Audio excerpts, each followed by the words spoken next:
போர்க்களத்தில் இனி துப்பாக்கி ஏந்திய வீரர்கள் மட்டுமல்ல, இரும்பு கால்களுடன் ரோபோ வீரர்களும் களமிறங்க போகிறார்கள். இந்தியாவின் எல்லைகளை எதிரிகள் நெருங்கினால் அவர்களின் ஒவ்வொரு அசைவையும் கண்காணிக்க வானில் ட்ரோன்கள், தரையில் ரோபோக்கள், பின்னணியில் செயற்கை நுண்ணறிவு என எதிர்கால போருக்கான புதிய வியூகத்தை இந்தியா உருவாக்கி வருகிறது. ஒருபுறம் சீனா, மறுபுறம் பாகிஸ்தான். பனி உறையும் இமயமலை முதல் வெப்பம் கொளுத்தும் பாலைவனம் வரை நீண்ட எல்லைகள் பாதுகாக்கும் இந்திய ராணுவத்திற்கு இனி அதிநவீன ரோபோ தொழில்நுட்பமும் மிக பெரிய துணை சக்தியாக மாறப்போகிறது.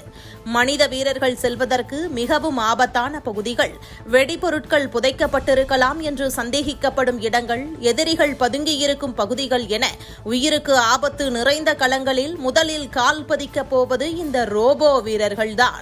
எதிரி எங்கே பதுங்கியிருக்கிறான், எந்த திசையில் இருந்து தாக்குதல் வரலாம், பாதையில் வெடிபொருட்கள் இருக்கிறதா, முன்னால் என்ன ஆபத்து காத்திருக்கிறது, இதையெல்லாம் கண்டறிந்து தகவல்களை உடனுக்குடன் இந்திய வீரர்களுக்கு அனுப்பும் தொழில்நுட்ப கண்களாக ரோபோக்கள் செயல்படக்கூடும்.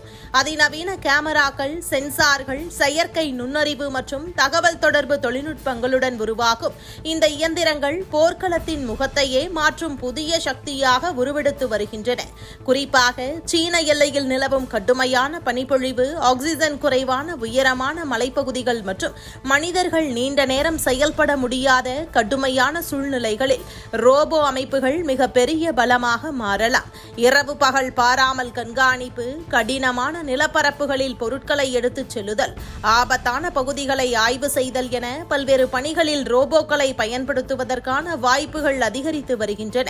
ஆனால் ஒரு விஷயம் மிகவும் முக்கியம். இந்த ரோபோக்கள் இந்திய வீரர்களை மாற்றுவதற்காக வரவில்லை, இந்திய வீரர்களின் உயிரை காப்பாற்றுவதற்காக வருகின்றன.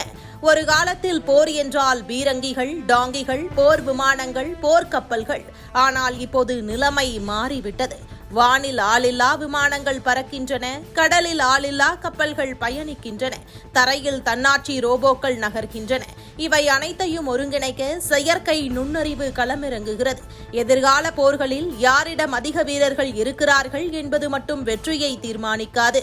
யாரிடம் சிறந்த தொழில்நுட்பம் இருக்கிறது, யார் எதிரியை முதலில் கண்டறிகிறார்கள், யார் வேகமாக முடிவெடுக்கிறார்கள் என்பதுதான் வெற்றி தோல்வியை தீர்மானிக்கும். அந்த போட்டியில் இந்தியா பின்னால் நிற்க தயாராக இல்லை. உள்நாட்டிலேயே பாதுகாப்பு தொழில்நுட்பங்களை உருவாக்குவது, செயற்கை நுண்ணறிவை ராணுவத்தில் பயன்படுத்துவது, ட்ரோன்கள் மற்றும் ரோபோ அமைப்புகளை மேம்படுத்துவது என எதிர்கால போருக்கான இந்தியாவின் தயாரிப்புகள் புதிய வேகத்தை பெற்றுள்ளன. இனி எல்லையில் எதிரி ஒரு அடி எடுத்து வைத்தால் அதை வானிலிருந்து கண்காணிக்க ட்ரோன் இருக்கும், தரையில் நெருங்கிச் சென்று ஆய்வு செய்ய ரோபோக்கள் இருக்கும்.